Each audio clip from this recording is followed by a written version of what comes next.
Hey guys, welcome back to today's video. Today is Tuesday, August 23rd, 2022, and today we are going to be talking about President Joe Biden's approval rating.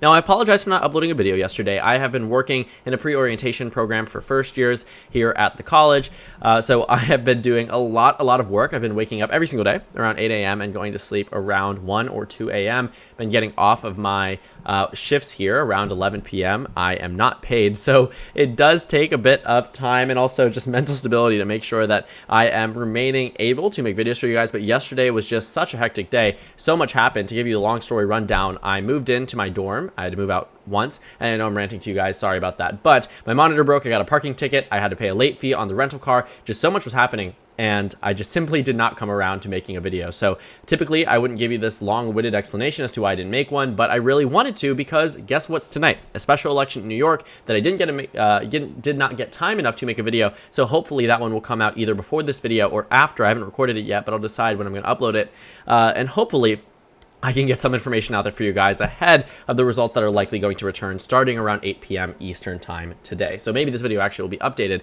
or uploaded after the results have already been counted. But that's not the topic of this video. You're tired of hearing my sob story about my day. You're here for President Biden. You're here to learn about the approval rating. And in the approval rating, what we have found is exactly what the title suggests. Joe Biden's approval rating is on the rise. Today, it's down about 14 points nationwide, according to Real Clear Politics. In the national numbers for FiveThirtyEight, you find that number to be around the same. You're talking being down about 13.7% nationwide. Altogether, it's a very similar disapproval rating, and it's one that makes a lot of sense, especially knowing President Biden and his disapproval rating being at some points in the negative 20s at different times in his presidency, especially more recently. But this actually is an increase from where it was before, and it's more perfectly seen when you take a look at the Real Clear Politics numbers and the FiveThirtyEight ones amongst likely or registered voters. Now, the reason why I opt for the likely or registered voters is because we are talking about people who will be voting in the midterms. I think when it comes down to polls of adults, it's good for testing the waters, seeing where the president is right now amongst the general populace. But what really matters in electoral politics is very obviously the voters. So from here on out in this video, I think that it'd be more perfectly displayed by the increase in likely or registered voters as we head into a midterm, where typically those voting are of course going to be likely or registered voters. And it also will help show the claim. It doesn't really change much in terms of the upward trajectory. You're talking about a very similar platform, but it does help explain a little bit where Joe Biden's bump is coming from and what it's doing in terms of the Democratic Party and President Biden altogether. So the reason why I think that this is quite interesting is because this is a bump practically unlike what we've ever seen. When President Biden was disapproved of, it did look like for a brief period of time back in the months of September and October that President Biden's approval rating might be able to rebound. He was down about 5.6 points nationwide, then narrowed it up to 3, and then it started to expand. It started to expand to a point where he was disapproved of overwhelmingly. Then you started to see an increase. He went from being down about 10 points to being down about 6 points. It was about a 4-point increase. But what we've seen more recently is actually a very consistent and significant upward trend. President Biden was at his lowest point on July 21st actually, 2022, where you found that his approval rating was at 36%. 36% for an incumbent president is never good, and the disapproval number here was about 58%. So that means at this point, the disapprove was 21 points higher than the approve for President Biden. And that's why it's so shocking today that that number is at plus 14. Because what has changed in the administration? Well, the Democrats are actually passing policy. And that might be a driving factor into this, but I also think that voters are starting to change their opinion of President Biden. No president is consistently disapproved of, at least beyond Donald Trump. Donald Trump was one of those very few presidents, in fact, the only president in U.S. history to be disapproved of for such a consistent period of time. To only be approved of in the first 2 weeks of your presidency, then never again, is unheard of, and quite frankly, before Trump, was unrealistic to expect. We should not expect the same for President Biden. I think it comes to a point where potentially in the future, he could come within just single digits of being approved of, and then eventually the convergence will happen again. Also, Obama was down at different points 12, 13%. Now, you take a look back at his elections, did it look like at different points he was down 12, 13%? Obama was able to recover, and I'm not calling Biden and Obama, but we can't ignore the fact that he has recovered already 7 points in the past 3 weeks alone. Actually, past month now alone, 7 points over 1 month. which means if this trend continues, we head into the midterm elections, President Biden will have a very significant boost for Democrats, one that was unlike what we saw in the past. So July 21st, I want you to take a look at that. Let's take a look at where it was on 538. July 21st was when President Biden on 538 amongst likely or registered voters was down 19 points nationwide. So being down 21, being down 19, quite significant. You head over to the Today forecast or the Today rating for President Biden. He's disapproved of by just 12 points. In fact, less than 12 points amongst likely or registered voters. That's also significant. Why might it be significant? Because it shows that there has been a significant improvement. Very similarly to Real Clear Politics, 7 points nationwide. That's enough for me to say I see this as a bump for President Biden, and it's one that simply cannot be ignored. To go from being down 20 to being down 11, there are voters now that are changing their minds. Let's go back again. July 21st. What did we see on the generic ballot on July 21st? At that point, the Democratic Party was down about 1 point nationwide. Today, they're up less than a point. But it's a convergence here. Democrats now lead Republicans on the generic ballot, but a month ago, on that July 21st statement, you found that Republicans were leading Democrats. There's a clear difference here, and it looks like President Biden's approval rating increasing is only going to help Democrats. It isn't just on the national level, it's practically every single statewide race that is of importance for these upcoming Senate elections. John Fetterman is up by 10, Mark Kelly is up by 8, Cortez Masto is up by 4, Warnock is up by 2, Ryan is up by 1, Beasley is up by 0.1. Realistically, in Ohio and North Carolina, probably oddballs here, I would say I don't really trust the data there, but I absolutely trust it in Georgia, especially considering the accuracy of the polls back in 2020, back in 2021, especially more recently. I trust it. Looking at the state of Nevada, I think actually there might be a chance that they're underestimating Democrats as they have in every single election for the past 8 years. The state of Arizona, a state that actually overestimated Republicans in 2018, underestimated them in 2020. Regardless, though, an 8-point margin of victory for Mark Kelly is well outside the margin of error to a point where there isn't really that much error for there to happen in order for this race to overturn. The state of Pennsylvania, such a large margin, again, completely out of the order to be, this large. I don't think it'll be a 10-point margin, but I do think John Fetterman is ahead, and I absolutely stand by that point, especially considering that more recently numbers came out from Trafalgar, the Republican pollster, that show John Fetterman ahead. Now, all of this can be connected, I think, very clearly to the Democratic Party starting to do better on the national level and also just the GOP's inability to win over voters. As I've been saying for literal months now, in fact, probably over a year, there is a clear drop-off between the national approval rating and the Republican Party's ability to perform well in the generic ballot. What I mean by that is essentially the Democratic Party and Joe Biden. What you find is Biden is down 14 points nationwide today, right? A month ago, that was down 21 points. Yet Republicans were only leading by 1. And today they're losing by about 1.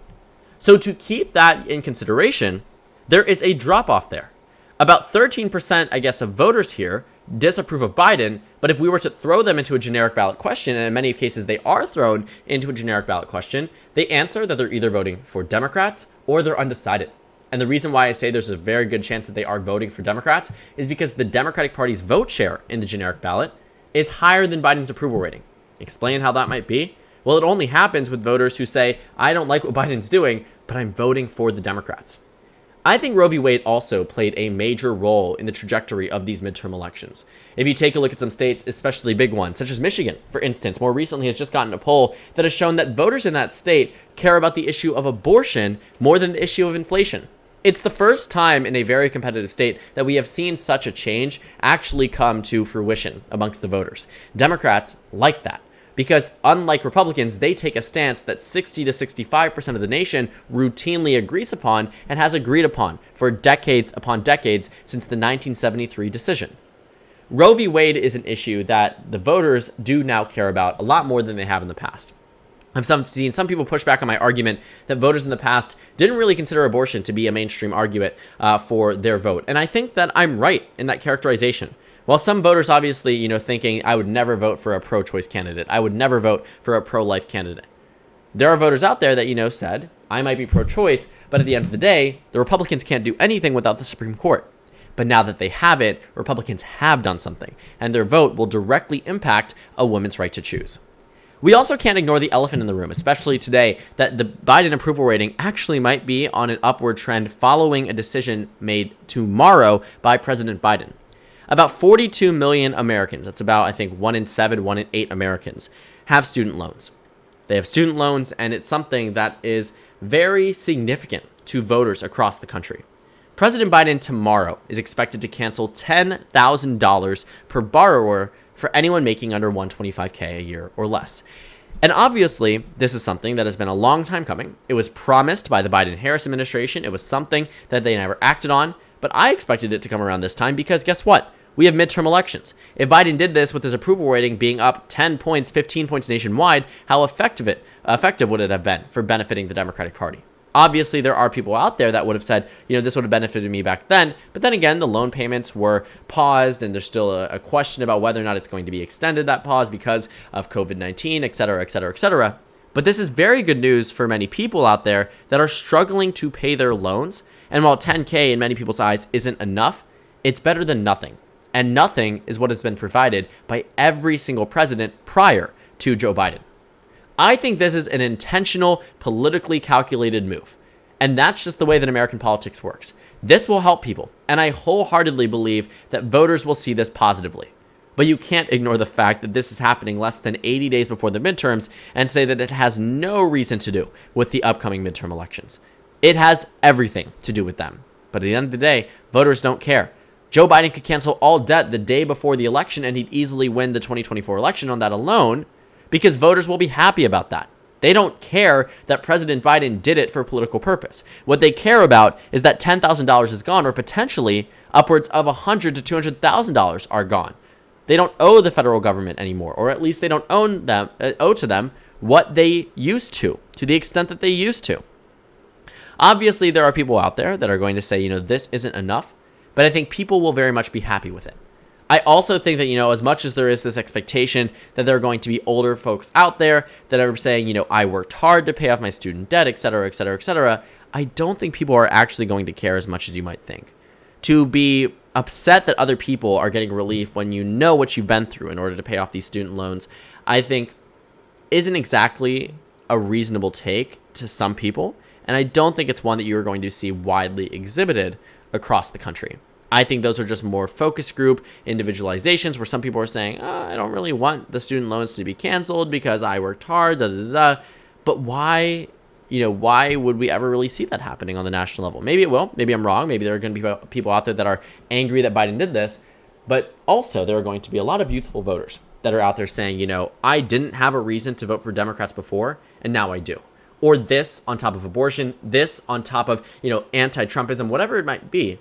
Democrats are riding this wave that President Biden has been increasing in terms of his net approval, and I think they are going to continue to do so because they now see how it's being paid off. They are now seeing how, looking at the 538 forecast or the DDHQ forecast, how Republicans used to have the outright super significant chance at winning control of the majority, 64% at one point. In the 538 forecast, 60% at one point. To where now it stands at 36% on 538 and 40% on Decision Desk HQ. Those are significant differences from where they were months ago, and Democrats want to continue to capitalize on it. It's something that I would say the Democrats are doing correctly in a way that is quite surprising. Never underestimate, either political party's ability to screw up elections. Both political parties at different points throughout United States history have blown very large leads. And if Democrats do blow this, I will say that something significant must have gone wrong with either Biden or these individual candidates. Maybe a scandal arises right before the election, such as Cal Cunningham in October, who led for, at some points, high single digits for the entirety of the campaign season, only to lose on election day because of a last-minute scandal. For right now, Democrats are starting out high, but that might not continue. But what I will say is that many of these candidates have already been vetted. In most cases, you're working with incumbents who the opposition research has already been released and tried and tested and not won by. And I think that's something to think about. But I would also say, looking at the Senate forecast for 2022, looking at the Biden approval rating, clearly something is changing. This is something that, if we saw in the 2020 election, those Stop the Steal people would have said was an illegal vote dump that was done by, whichever party they say decided to rig it. In this case, they would say the Democratic Party. That's something you would see in terms of this trajectory upwards from 36.8% to 41.2% on 538 from what was down being, 38% up to 42%. There is clearly an increase here for Democrats nationwide, for Biden nationwide, and it's coinciding with an improvement. in many, many of these Senate races. And it's something that I think the Democratic Party should look at, reflect on, and realize that something is going right with Biden. And I think that's why they're starting to capitalize on it, ensure that the approval rating is continuing its upward trajectory. Because if it does, the Democratic Party could be in a very good position these November midterm elections, and so could President Biden coming into 2024. So thank you guys so much for watching this video. Make sure to comment down suggestions below. Subscribe on the left if you haven't already, and check out the Instagram and Twitter. At the bottom left of the screen, there's also a Discord server for you to go ahead and join. On the screen, there's a video you can watch, and then a playlist for my 2022 election analysis videos. Again, thank you guys so much for watching, and I will see you all later today.